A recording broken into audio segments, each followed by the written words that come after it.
इस बच्चों तो अपन अपना लेक्चर नंबर 12 आज स्टार्ट कर रहे हैं एटम्स मॉलिक्यूल चैप्टर का। अपन ने पिछले लेक्चर में मोल कंसेप्ट को कंप्लीट कर लिया था। तो आज अपन क्या पढ़ने वाले हैं? आज अपन पढ़ने वाले हैं कुछ लॉज, केमिस्ट्री से रिलेटेड कुछ बेसिक लॉ। लिखिएगा कौन से है वो लॉ। पहला लॉ है law of conservation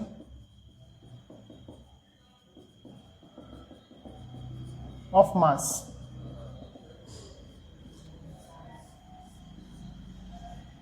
law of conservation of मास ये क्या होता है?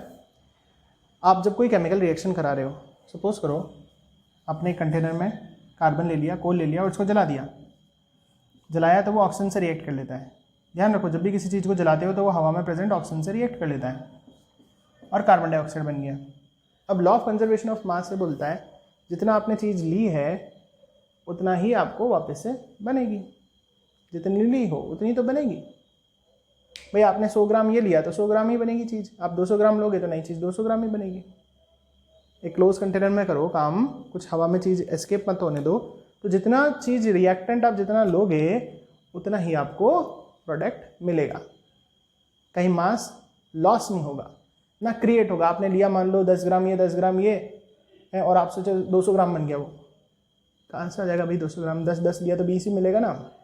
और 10-10 लिया तो आपसे से 2 ही बना, बाकी गायब हो गया। कहाँ गायब हो जाएगा? नेचर की चीज़ है, कहाँ गायब हो जाएगा? क्लोज कंटेनर में कर रहे हो, ऐसा नहीं कि वेपर हो गया, वो बात नहीं कर रहे। क्लोज कंटेनर में कर रहे हैं काम। तो जितना रिएक्टेंट है उतना ही प्रोडक्ट मिलेगा। मास ना तो एक्स्ट्रा बनेगा ना कम होगा। This is the law of conservation of mass. Mass can neither be created nor be destroyed in chemical reaction। वापस समझो क्या बोला मैंने? Law of conservation of mass.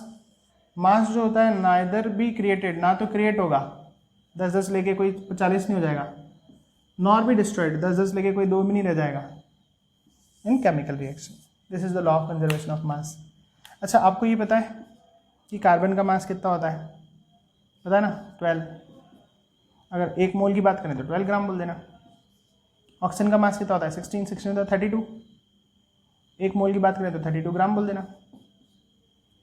Carbon का मास 12, ऑक्सीजन का 16 होता है 32। 1 मोल की बात करें तो 44 ग्राम लिख देंगे।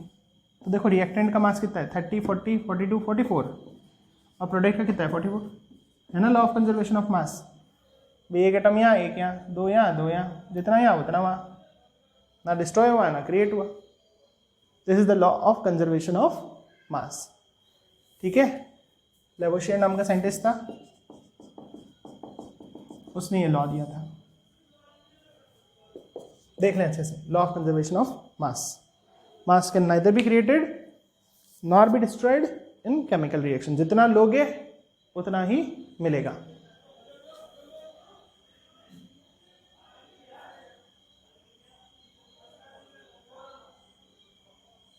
चलिए अब आगे बढ़ रहे हैं, सेकंड लॉ देखते हैं।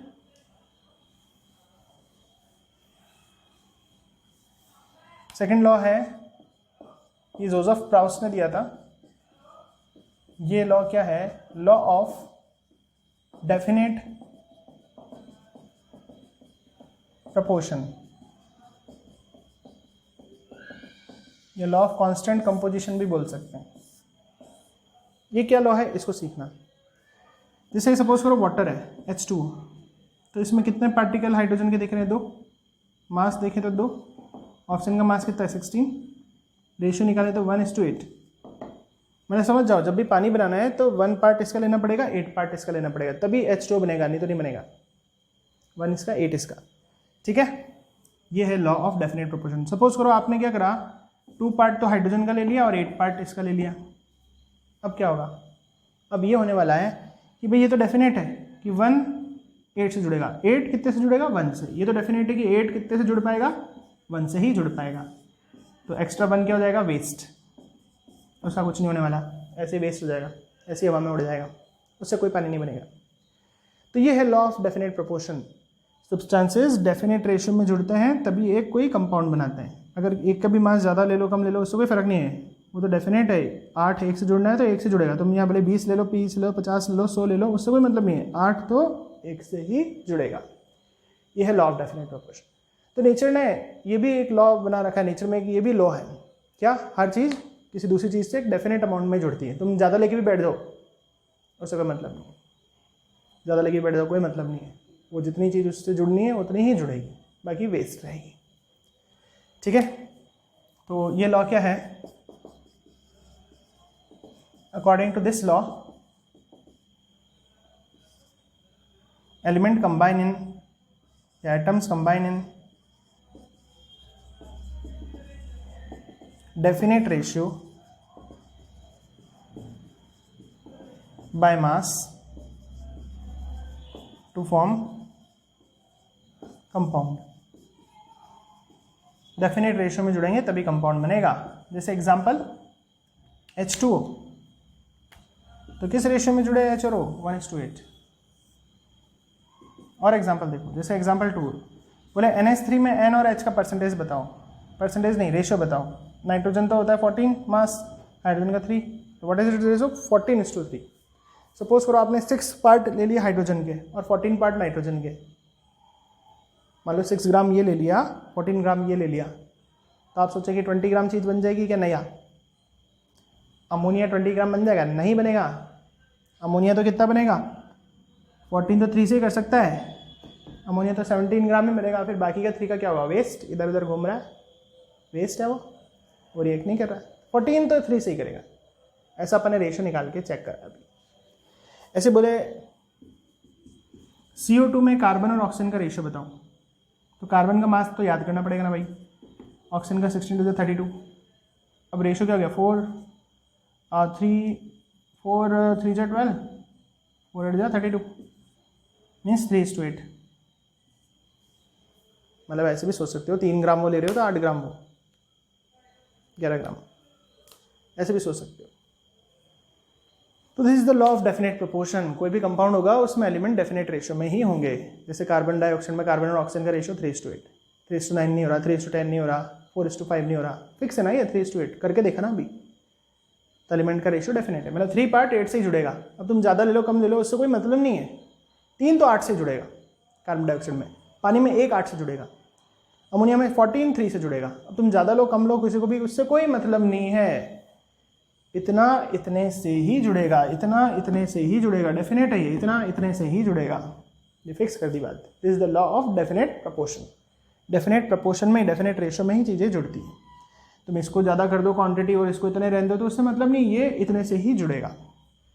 ठीक है,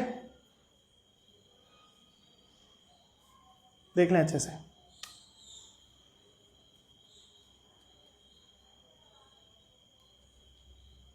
ठीक है, ऐसे सोचो ना भाई। एक सिंपल जनरल एग्जांपल लेते हैं।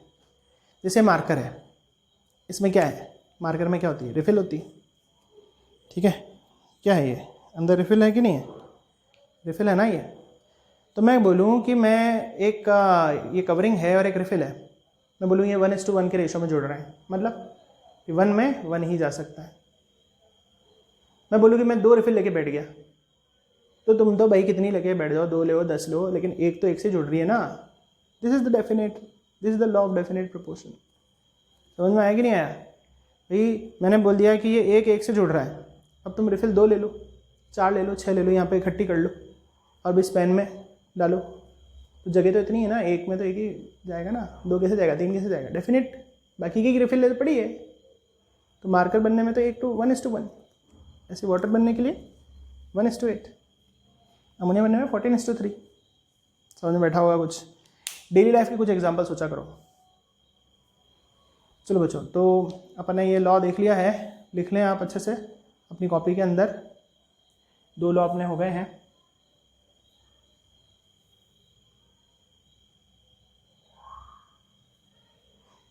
इन लॉज को आपको अच्छे से देखना है, अच्छे से पढ़ना है, वापस रिपीट देखो लेक्चर को और अच्छे से करो। अब एक लेक्चर में अपन इसका डाल्टन की एटॉमिक थ्योरी और पढ़ेंगे, उस थ्योरी के पॉइंट्स भी पढ़ेंगे और फिर अपन एनसीईआरटी के सारे क्वेश्चंस निपटा देंगे और चैप्टर ये आपका कंप्लीट हो जाएगा। तो बहुत इंपॉर्टेंट चैप्टर आपका कंप्लीट होने जा रहा है आपका फाउंडेशन के लिए। आगे की क्लासेस की फाउंडेशन के लिए बहुत ज़रूरी है, बहुत इंपॉर्टेंट है, बहुत सिंपल सा चैप्टर है। बस थोड़ा सा टाइम दें, डेली थोड़ा थोड़ा पढ़ लें, भले एक साथ नहीं बैठ पा रहे हो तो, सिटिंग नहीं दे पा रहे हो तो डेली पढ़ लें भले ही, लेकिन पढ़ें ज़रूर, बहुत अच्छे से इंटरेस्ट लेके पढ़ें, ठीक है। मार्क्स के लिए मत पढ़ो, चीज़ को समझने के लिए पढ़ो। चलो बच्चों, गुड बाय। आगे नेक्स्ट लेक्चर में अपन पढ़ेंगे डाल्टन एटॉमिक थ्योरी। बाय।